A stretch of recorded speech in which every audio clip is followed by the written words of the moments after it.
एक minute madam इधर देखिए लगो पहले ही यस थोड़ा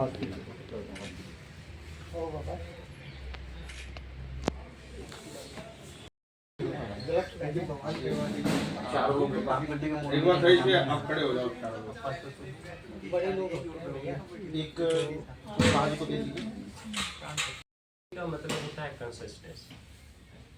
डेमोक्रेसी में आप अपने राइट्स और ड्यूटीज को जानें, और सबसे पहली बात कि 1 अरब 40 करोड़ से ऊपर का देश है, तो जितने लोग हैं पहले अपने आप को सिटीजन के रूप में जानें कि हम सभी लोग जो हैं, इतनी जागृति ये पार्टी फैलाने का काम करेगी कि लोग अपने आप को एक नागरिक मानेंगे और कुशल नागरिक मानेंगे, जो कि उनको अपना अधिकार भी पता होगा और कर्तव्य भी पता होगा, और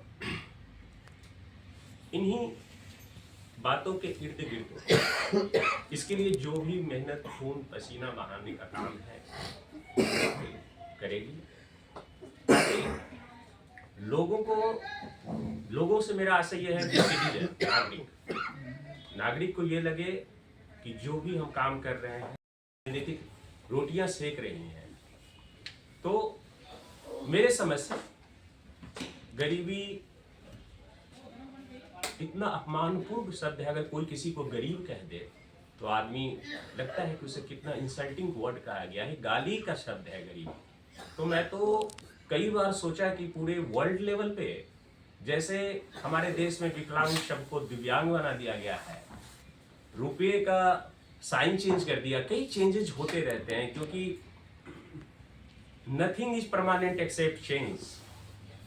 लॉर्ड बुद्धा की फिलॉसफी है कि चेंज ही परमानेंट थिंग है। तो क्यों ना इस गरीबी इतनी, इस धरती पे इतनी, एक जो मानव विशिष्ट प्राणी है जो बाद में सिटीजन बनता है, उसके नाम होते हैं, क्यों वो गरीब कहलाए? परमात्मा ने उसे मानव बना के भेजा यहाँ पे और वो गरीब हो गया, किस लिए? Questions why. जब जागृति शक्ति वो स्टार्ट ही होती है with the people of India से, सब कुछ जनता, और ये पार्टियां सत्ता में आने के बाद फिर क्या करती है, जग जाहिर है। तो ये हमारी पार्टी जब लोग जागरूक हो जाएंगे, तो आज एक मैं रोमन एक प्रोवर्ब है, डिवाइड एंड रूल, जिससे कि इंडिया में रूल किया गया और ब्रिटिशर्स ने पूरे वर्ल्ड पे रूल किया गया। तो भगत सिंह ने कह दिया था कि गोरी चमड़ी वाले अंग्रेज चले जाएंगे, उसके जगह काली चमड़ी वाले अंग्रेज आ जाएंगे, और इस देश को असली आजादी जब मिलेगी जब यहाँ के लोगों को सामंतवादी और पूंजीवादी तत्वों से मुक्ति मिलेगी। आज क्या सच मायने में इस देश को आजादी के इतने सालों के बाद 75 साल से ऊपर हो गए, अब हम शताब्दी मनाने की ओर अग्रसर है, वहां गवर्नमेंट की योजनाएं चल रही हैं। क्या सामंतवादी और पूंजीवादी तत्वों से देश की मुक्ति मिल गई? पूंजीवादी तत्व तो और हावी होती जा रही है। सरकार की जो भी योजनाएं हैं, बस जैसे कि साम्राज्यवाद था वो नव साम्राज्यवाद हो गया। और देश में जो मिक्स्ड इकोनॉमी की बात चल रही थी, लेकिन बाद में क्या हुआ, प्राइवेट फोर्सेस इतने हावी हो गए और वो सरकार चला जनता जो, ताकि उसको जो कल्पना है ये इन्हीं की देन है। आज हम सब लोग एक परिवार के रूप में इस पार्टी में हैं और पूरा देश एक दिन परिवार के रूप में इस पार्टी का सदस्य बनेंगे, जो हमारा लक्ष्य भी है, घर घर तक पहुंचना, एक एक जनता को जागृत करना। तो इनको मुबारकबाद, और मैं एक सफल पार्टी के रूप में, हम लोग एक नेशनल पार्टी के रूप में अपने आप को विकसित करने के लिए पूरा प्रयास करेंगे। उसके लिए भी मैं इनको शुभकामनाएं देना चाहती हूँ। और सबसे जो आज बधाई के पात्र हैं वो हमारे मीडिया के लोग हैं, हमारे प्रेस वाले जितने भी जर्नलिस्ट हैं वो सब हैं। इसलिए क्योंकि जो भी हमारे उद्देश्य है, जो भी हमारा ऑब्जेक्ट्स है इस पार्टी का, उसको जन जन तक पहुंचाने का काम आप लोग करेंगे, और ये पूरा जिम्मा आप लोगों के ऊपर है। क्योंकि जैसे कहा जाता है कि लोकतंत्र का चौथा स्तंभ आप है, तो इस जो फोर्थ पिलर है उस पर बहुत बड़ी जिम्मेदारी का नाम, जैसे कि आप सब लोगों को पता है कि राष्ट्रीय जन जागृति पार्टी। ऐसा क्यों हुआ, ऐसा क्यों लगा कि जन जागृति ही नाम रखना जरूरी है? तो मैं आपको बताना चाहूँगी कि कहीं ना कहीं अभी जो चल रहा है, हर लोग एक या तो डर में है या फिर एक उनके मन में कुछ मतलब एक बहुत कॉन्फ्लिक्ट्स है, कुछ बोल पाते हैं कुछ नहीं बोल पाते हैं। कभी कभी लगता है कि मीडिया भी निशब्द है, मौन हो चुके हैं, क्योंकि बहुत सारी चीजें हैं जिससे जनता जूझ रही है।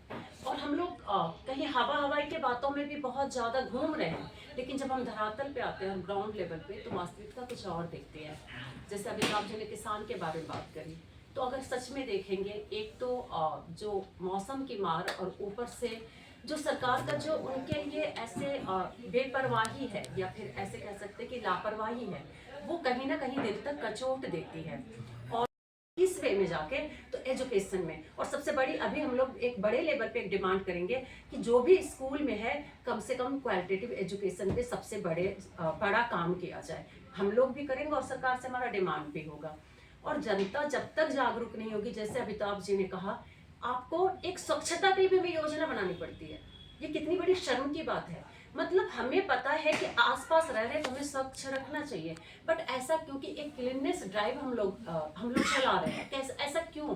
क्योंकि कहीं ना कहीं जनता, और हर बात की हम उनको राशन दे रहे हैं, 5 किलो फ्री, बिजली दे रहे हैं फ्री, क्या इससे उसके स्टैंडर्ड जो लिविंग स्टैंडर्ड है या स्टैंडर्ड ऑफ लाइफ है, क्या वो बदल जाएगी? मैंने बदलते नहीं देखा है। तो जब तक हम उसको अच्छी एजुकेशन देंगे, वो अपने कर्तव्यों को समझेंगे, वो अपने अधिकारों को समझेंगे। और सरकार, जैसे प्रदूषण की बात अभी देख रहे हैं, दिल्ली रहने लायक नहीं है, और ये प्रदूषण सिर्फ दिल्ली की बात नहीं है, गांवों तक भी पहुंच चुका है। तो इस प्रदूषण पे जब हम लोग बात करते हैं, तो अगर जनता जागरूक होगी तो उनकी भूमिका प्रदूषण को कम करने में कितनी होती है, तो उनको हमें अलग से कोई योजना बनाने की जरूरत नहीं होगी, अलग से कोई बहुत बड़ा बजट इसके लिए पास करने की जरूरत नहीं होगी। आप देखेंगे करोड़ों स्वच्छता पे जो अभी बजट पास किया गया और उसको पैसे खर्च किए गए, उसको हमारे देश को विकासशील बनाने में किया जा सकता था। तो कहीं ना कहीं जब तक जनता जागरूक नहीं होगी, वो अपने अधिकारों के प्रति, अपने देश में राष्ट्रीयता के प्रति, नेशन फर्स्ट है, जैसे कि हमारे सरदार वल्लभ भाई पटेल जी आज यहाँ भी उनकी हम लोग यहाँ पे बैठे हैं, वो हमारे आदर्श है। और एक भारत श्रेष्ठ भारत की जो कल्पना है, उसको लेके हमारी पार्टी आगे बढ़ेगी, जो धर्म, जाति, संप्रदाय सबसे ऊपर चल के, भारत तो भारत है, और भारत में जितने भी नागरिक 140 करोड़ वो भारतीय हैं। तो हम लोग मेन मुद्दा, जब हम लोग कहीं ना कहीं कुछ ऐसी चीजों पे अटक जाते हैं, और जो विकास की बातें होती है, जो गरीबी की बातें होती है। आप लोगों का मैं धन्यवाद करती हूँ, राष्ट्रीय जन जागृति पार्टी के राष्ट्रीय अध्यक्ष। जो मैं आज, मेरा एक सपना था कि भारत के हर नागरिक, हर वर्ग का व्यक्ति जागरूक हो, अपना हक और अधिकार पहचाने, जिसको पहचानने के लिए हमारे बाबा साहब भीमराव अंबेडकर ने अपनी पूरी ताकत लगा दी, अपनी पूरा जीवन लगा दिया पूरे भारत को अपना हक और अधिकार दिलाने के लिए। उसी तरीके से पूरे भारत के हर नागरिक को ये उनका दायित्व है कि हर नागरिक बाबा साहब अंबेडकर बने।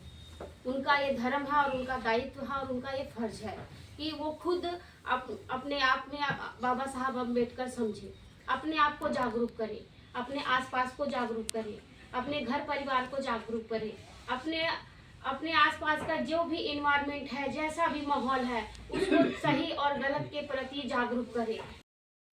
जिस तरीके से देखा जा रहा है, बड़ी बड़ी पार्टियां जो आज बड़े बड़े दावे कर रही हैं कि हमने ये कर दिया, हमने वो कर दिया। आपने क्या कर दिया? योजनाएं, जो बड़े बड़े बजट पास हो रहे हैं, हमारे नाम पे पास हो रहे हैं, कर आप रहे हो। आप कौन होते हो करने वाले हमारे लिए? हमारा नाम हमारा चल रहा है, कर आप रहे हो। यानी कि कहीं ना कहीं आप हमसे धोखा कर रहे हो। धोखे को आप खत्म करिए, आप हकीकत में आइए, और जो है कि जो जनता है, जो जन जागरूक को करने का काम करेंगे हम लोग, वही जन को हम जब जागरूक करेंगे तो अपने आप जनता अपना अधिकार मांगने का काम करेगी। हमारा काम है एक बहुत हर किसी के दिमाग में, हर जन तक दिमाग में बताना है कि आपको जिस तरीके से हम ह्यूमन राइट, हम इंसान हैं, हम ह्यूमन राइट जिस तरीके से पृथ्वी पे सबसे सर्वप्रथम दिया गया है हमें, ये मौका दिया गया, हमें सम्मान दिया गया कि हम ह्यूमन राइट है, हमारे से आगे हमारे के बाद जो भी जीव है हमारे बाद आती है। उसी तरीके से हम हर व्यक्ति को ये बताने की कोशिश करेंगे कि सरकार की कुरीतियों के खिलाफ आप लड़िए, गलत विचार के खिलाफ लड़िए। कुछ लोग कह रहे हैं कि अगर गलत है और बहुसंख्यक है, ताकतवर है तो वही मान्य होगा। गलतफहमी भी एक तरीके का अपराध है। गलतफहमी में भी इंसान बहुत कुछ कर जाता और बोलता कि मैं तो सही कर रहा हूँ। ऐसा कुछ नहीं है। कुरीतियाँ जो हैं, गलत जो नियत है, अगर वो ताकत में है और एक ही पूरे उसकी साम्राज्य को खत्म करने की कोशिश करता है। सत्य को पहचानिए, समाज के हित अधिकार को पहचानिए। जिस तरीके से देखा जाता है, एक लीडर, एक टीचर पूरे क्लास को शिक्षित करके एक सभ्य नागरिक बनाता है, उसी तरीके से एक सच्चा लीडर पूरे देश को जागरूक करके एक सभ्य नागरिक बनाए, सभ्य देश बनाएगा। उसी तरीके से हमारी पार्टी है जो जन जागृति पार्टी, आज मैं जो है कि हमारे जितने भी हमारे पार्टी में लोग जुड़ रहे हैं, जो बड़ी तादाद में लोग जुड़ रहे हैं, हम लोग सब मिलके एक जनता बहुत संख्या में है, ताकतवर है तो वही मान्य होगा, वो बिल्कुल मान्य नहीं होगा। जब तक हमारे जैसे लोग हैं, हम लोग हैं, जब तक गलत के प्रति आवाज़ नहीं उठाएंगे, उसको एहसास नहीं दिलाएंगे कि आप गलत हो, आपको बैक फुट पे आना पड़ेगा, तो ये हम करेंगे और हम आखिरी दम तक करेंगे। हमारी जन जागृति पार्टी है जो पूरे जन जन को जागरूक करेगी और जन जन अपने अधिकार को ऑटोमेटिक पहचान जाएगा। जिस तरीके से बच्चा एक छोटा अबोध होता है, इसको ज्ञान नहीं होता है, वो कुछ दिनों बाद उसको बताया जाता है ये मम्मी है, ये पापा है, ये दादी दादा हैं, तो वो अपने कुछ दिनों बाद वो अपने आप पहचानने लगता है कि मेरा कौन क्या है।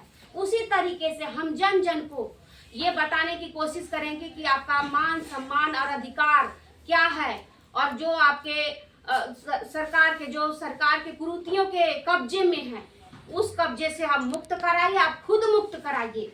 कोई दूसरा जो है कि प्रकट नहीं होगा। आप खुद अपने अधिकार को, अपने मान सम्मान, आने वाली पीढ़ी को, आने वाली है उनके लिए आप ये करिए। क्योंकि आज अगर हम नहीं आवाज उठाते हैं, आज हम जन जन को